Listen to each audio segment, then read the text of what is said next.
Hello everyone, and welcome to part 2 of my review of the Age of Empires 3 campaign. If you're wondering why I'm even doing this obscure review of an obscure game, then please check out the beginning of the first video. There I explain my reasoning for why I am doing what I am doing. For those of you who want to skip straight to my review of Act 2, then please go to the timestamp shown at the top of the screen. For those of you who just want a quick summary of Act 1 before we get into Act 2, as well as my initial impressions of Act 2, then just keep watching. Alright, here's what you need to know. Morgan and the Knights of St. John discover writings from the Circle of Ossus, which suggests that the Aztecs know of a fountain which the Circle thinks is the Fountain of Youth. Morgan races to beat the Ottomans to the lake and he destroys them. He seeks to beat the Spanish to the lake and both he and his commander destroy them. He seeks to beat the Circle to the Fountain of Youth, but he doesn't make it there in time. Plot twist, Morgan's commander leads the Circle. He then destroys the Fountain of Youth and then takes some of the water from the lake which housed the Fountain of Youth. That last part is crucial to this story. If you would, please remember this for part 3. And that's it. That's all you need to know. I've already gleaned off a lot of my complaints with the first act, and plot spoiler, this act is better than the first one. I still have problems with the story, don't get me wrong.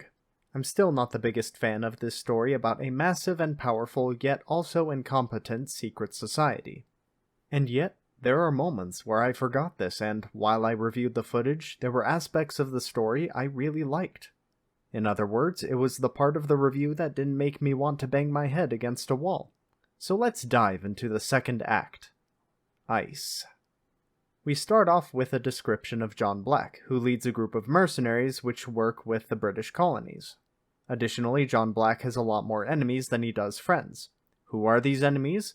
Well, there's the Circle of Ossus for one, and... Well, if he does have any other enemies, the game clearly doesn't care about this. Perhaps he's just a heartless mercenary leader who doesn't care about his own men. Only a few more miles to Brunswick, boys. We've marched long and hard, and you all deserve a hot meal. Oh. Well, perhaps it's because he doesn't trust anyone except himself. This is a waste of time. Your uncle sees a shadow in the forest and cries for help. Stuart is not the commander my grandfather Morgan was. But if he says the colony is threatened, I believe him. Anyways, he arrives at Brunswick and Uncle Stuart tells him that the colony has already been hit hard by an attack from the Cherokee. Kanyenke, notices another war party on its way. John Black then sides with the remaining garrison to fight off the Cherokee when he easily could have left them all for dead. I'm starting to like this guy. Props to the writers for writing a character who isn't a plank of wood wearing a badge of knighthood. And now, the first mission. John Black defends the colony until reinforcements arrive. Also, please note the fact that the natives are willing to kill anyone who is with the colony, and their behavior indicates that they don't take prisoners. This includes Uncle Stuart. Oh dear! Remember this detail. We'll talk about this later on. After a rough battle, John Black decides to attack the Cherokee before they have a chance to retreat and regroup. He leaves Stuart and the colony behind, taking with him only a few men. After destroying some war huts, he prepares to meet the Cherokee, and is ambushed by British soldiers who allied with the Cherokee. To make matters worse, the British begin to attack the colony in John's absence, and they're being led by the antagonist for the second act. Warwick, the new leader of the Circle of Ossus. In the previous video, I mentioned how we didn't really have that good of a reason to despise the Circle of Ossus.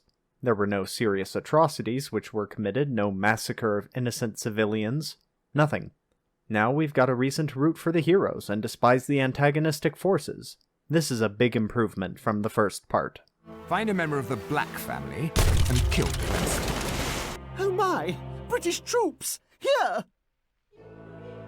It is time we discuss the location of the fountain. Oh dear! Let's talk about this brilliant plan of Warwick. This rant is going to be longer than the Sahin one I had in the last video. Recall how, in the previous video, I made a request of you, the viewer, to remember the goal of the Circle of Ossus, and that I would bring up their goal in Act 2. For those of you who didn't watch the first video, here is a description of the Circle of Ossus. They are a secret society. Some say they're the most powerful men in Europe. Others say they're nothing more than scientists and alchemists. They seek a means for eternal life. Let's assume that you are a prominent member of the Circle of Ossus during Act 1. A large expedition was sent to the New World because you've received news from Morgan that the Fountain of Youth is in Florida. Magnan personally oversees this expedition, but then you get word that the Fountain of Youth has been destroyed by Morgan.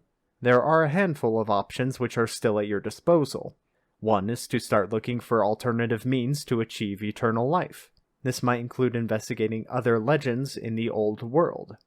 Another is to immediately investigate the site of the destroyed fountain in order to see if there is anything left you can still salvage. You, the viewer, might have also come up with some incredibly logical or fairly reasonable alternative to these options. Feel free to leave your decision in the comment section down below. Now, what is the Circle's decision? To procrastinate investigations of the Fountain of Youth until a few generations have passed. What incredible decision-making. This decision results in the Circle forgetting where they had the expedition, requiring them to interrogate Stuart about the location of the fountain. And speaking of Stuart, how did Warwick expect Stuart to survive the Cherokee attacks? After one of the raids, the Cherokee left the garrison almost completely defeated. Did he know that John Black's mercenaries would arrive to save the day? Keep this in mind. We'll bring this up after the next mission is over. The current mission continues, with John Black building a base, getting troops, and reclaiming the colony.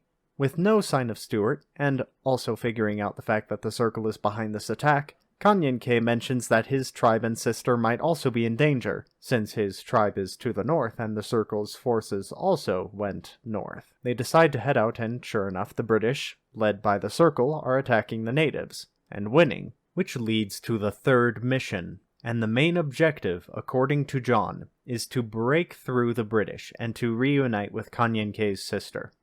According to the game, you can only do this if you've destroyed every building. The fact that you can have all three main characters in the same place doesn't matter. You have to completely destroy everything from the town center and barracks to every single house and remote trading post. Fortunately, you don't have to destroy every wall. A few buildings later, our three characters reunite, and Nonaki tells the two of them that the Circle promised all sorts of treasures in exchange for John Black. Fortunately for the heroes, they refused. Meanwhile, we get a view of Warwick's camp, and he learns that the natives beat back his men, and that John Black's mercenaries were present as well. His response? So, the fox has finally been flushed from his den. Remember how his plan a few missions back was to ensure that the Cherokee only weakened the defenses of the colony? Turns out, Warwick didn't know that John Black would arrive to save the day, meaning the natives he recruited could have easily leveled the colony and killed one of Warwick's leads on the location of the fountain. There are so many ways this unusually specific plan could have been unraveled by the seams. Anyways, he's off to interrogate Stuart about the fountain. John Black and Nonaki reveal, in a subtle manner, that the two of them want to be together, and that they will tell Kanyenkei later. No, this won't present any future conflict, but this is something to keep in mind. John Black reveals the fact that the British and French are at war. Nonaki convinces John to side with the French, and the next mission begins. For the next mission, you fight along the French to destroy a British fort. Then, the British meet with John Black. Look there. A flag of truce. Kanyenkei, hold up. That's a red flag. Figuratively and literally. Either way you look at it, a red flag isn't a flag of truce. I'm personally surprised that John Black's men aren't shooting right now. But that's alright, because my favorite character in this entire story is now here. Are you John Black? Who's asking? I'm Colonel Washington. George Washington reveals the fact that Warwick became a renegade when he attacked natives without approval from the crown. I have a hard time believing that Warwick's destruction of a British colony didn't upset King George III as much as attacking a small native tribe. But whatever. He also tells John that he's gone west. Our heroes then commit to going after Warwick, including Nonaki. Do you believe Warwick is part of the circle you told me of? Yes. Going after him will be dangerous. Nonaki should stay here. You will find my sister makes her own choices. This dialogue isn't as big of a problem as Sahin, the walking, talking plot hole from the first act. But please remember this line about Nonaki. We'll talk about this later on. The next mission is one of teamwork. You bring the land troops, destroy some outposts, George Washington brings some ships, and Warwick's forces are flattened by your combined forces. The good news is that Stuart is here. The bad news is that Stuart is dead. After a moment, John Black decided to personally bury his uncle and hunt down Warwick. Warwick's trail is still warm. He heads west across the plains. We will catch him if we move quickly. Nonaki goes home. This will end badly. I don't want her to see it. You will find my sister makes her own choices. Wait, the footage got corrupted. That's my bad. Here's how Kanyen K actually responded to John Black's command. Nonaki goes home. This will end badly. I don't want her to see it. Agreed. And here I was, thinking she was a character who has agency. I personally hope that John would try and convince Nonaki to remain home, but keeping a story consistent is hard, so this is what we get instead. Kanyen K also admits that he knows that John Black and Nonaki are a thing now, and he's alright with it. This could have been a potentially interesting conflict among the heroes, but for now we're just gonna have to move on. They both head west, across the plains, and decide to enlist the help of the local tribes. And here we get to one of the more interesting missions. The goal is to build up enough experience and complete enough side quests. And what will the chieftains of the plains offer in exchange for this? This Warwick and his bone guard seek to kill all the chiefs on the plains. Earn the respect of the tribes before the last chief is killed, and Warwick will be driven from our lands. I doubt this. Even if every single native military unit launched a coordinated attack on the Circle's main base, they would be completely crushed. I fail to see how the unification of the chiefs would result in a defeat for the Circle. Moving on, John Black and Kanyen K encounter a fort belonging to the Circle of Ossus. Kanyen K suggests that John wait for reinforcements, but John Black insists that they can't wait for supplies and troops from Washington. He asserts that there isn't enough time, and the next mission reinforces these ideas.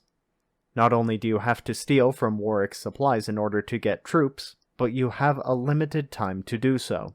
You can't simply camp in your base and build up a massive economy, then build a massive army. Once time runs out, it's too late, and the mission results in failure. It should be noted that these missions and John's actions throughout the story help more with establishing his character than the dialogue the narrator gave in the beginning. From the narrator, we learn that he is a person who has acquired a lot of enemies and that he has a friendly rivalry with a member of the Mohawk tribe. But the actions of John throughout this campaign establish that he cares about his men, his family, his best friend. Additionally, he's smart enough to know when he has a fighting chance, as indicated by the mission failing when you fail to attack the fort in time. Whenever stories don't just rely on dialogue from a narrator or a separate character to describe another person, it shows that the writers are familiar with the concept of show don't tell. It's one of the few aspects of this story which I can praise from a place of sincerity. It's also one of the reasons why it's more bearable to review this second act rather than the first one. That being said, there is a common theme with this story's shortcomings. I'm not exactly going to go into depth on my main takeaway in this video, the takeaway being writing is only as hard as you make it for yourself, but I will explain this in depth in the next video. Moving on, John and Kanyen K see a troubling sight. A formidable force is discovered, and it's an army that John Black can't fight head-to-head. Those soldiers, they're Russian. That's right. Warwick has brought the big guns, reinforcements from the Russians who can completely wipe out the colonies. Can you hold them alone? Not for long. What are you going to do? I'm gonna bring the mountain down. John decides the best way to deal with this new threat is to pull a Mulan and cause an avalanche. This is one of the few ways John Black can deal with a Russian army of this size, and he will be absent throughout the next mission while he prepares some explosives. And now, the final mission. Miners join you to cave in certain passes to force the Russians to move through the northern part of the mountains. Once this is done, we cut to John Black. He's just about to finish setting up the explosives when suddenly... Warwick. Two great leaders on opposite sides of a bloody conflict, face to face. Let's see what we can make of the dialogue between these men. You're delaying the inevitable. The new world belongs to the Circle of Ossus now, Black. You shouldn't have taken Stuart. Wait, pause. Was John Black even listening to Warwick at all? I get that this line was needed to set up the next one, but there are other ways to handle this dialogue. You're right. It seems you're the keeper of the family's secret. There is no secret. Perhaps. Are you made of sterner stuff than your uncle? I so love a challenge. After this back and forth ends, a fight begins, and we'll talk about that fight in just a second. The dialogue here isn't the worst, but that jarring interjection from John Black, it really needs correction. Let's try to fix this with a quick rewrite. Warwick. Finally, the elusive John Black. I don't see the resemblance between you and your frail uncle. John Black. Don't you dare talk about Stuart like that. Warwick. A change of subject? Fine. Tell us where the Fountain of Youth is, and I'll let you and your men leave these mountains unharmed. John Black. The fountain is nothing more than a legend. Warwick. Are you really willing to throw away your life to protect a family secret? John Black. No, but I'll gladly give it to protect my family from you. And cue the fight scene. This dialogue isn't perfect, but it preserves the disdain John Black has for Warwick for taking and killing Stuart while establishing that he doesn't know anything about the Fountain of Youth. Now that we're done talking, it's time for a fight scene. I'll stop this when I have a problem. Fools! The powder! Pause. Let's assume that a lead ball fired from a musket can set off explosives. I don't have a problem with this, but Warwick has a better reason for not shooting John Black. After all, isn't his goal to bring back John Black alive? Well, turns out these Bone Guard haven't figured that out, and they attempt to shoot at John Black. The powder! Why are these trained soldiers shooting at each other? The Bone Guard are meant to be stronger and better riflemen, so why are they doing something as foolish as this? This is just stupid. It's so stupid that this Bone Guard here just had enough and jumps off the cliff. He's almost as done with this action sequence as I am, but unfortunately, it doesn't end here. Remember these guards? These ones right here? The folks who made this scene clearly forgot about them. Now you see them? Now you don't. What were they doing this whole time? If they saw that John Black was charging, wouldn't they also try to get involved and tackle John Black? They could even try and get in between him and the detonator. But nope. They only make a move for John Black when he's already reached the detonator and...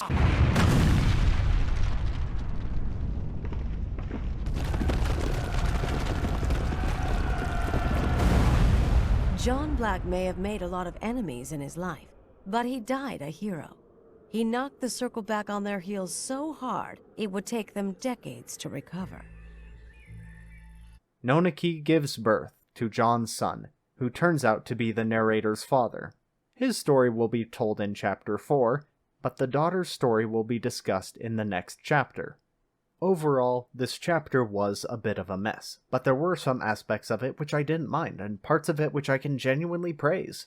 This chapter is a bit easier to work with than the previous one when it comes to suggesting solutions, and it was actually kind of fun to review this chapter. Overall, I do hope that when the time comes, I can review the third chapter and have this same level of enjoyment. Now, a few things before I wrap up. This review isn't perfect, and there are probably contradictions between the first video and the second one. I'm still trying to figure out how to produce and edit long videos, since this is the second time I've actually had to put a large amount of effort in order to produce a complete project. Not only that, but I was initially working on a different video, one talking about the meta-narrative in the Stanley Parable, but I couldn't do it. So I decided to go right back to reviewing Chapter 2. If there are any contradictions which I have made, or details which escape my notice, please let me know. I would greatly appreciate it. The feedback for this will help me with later videos and help me make better content for all of you. Thanks for watching, and I'll see you all in Part 3, where the Circle of Ossus finally comes to an end.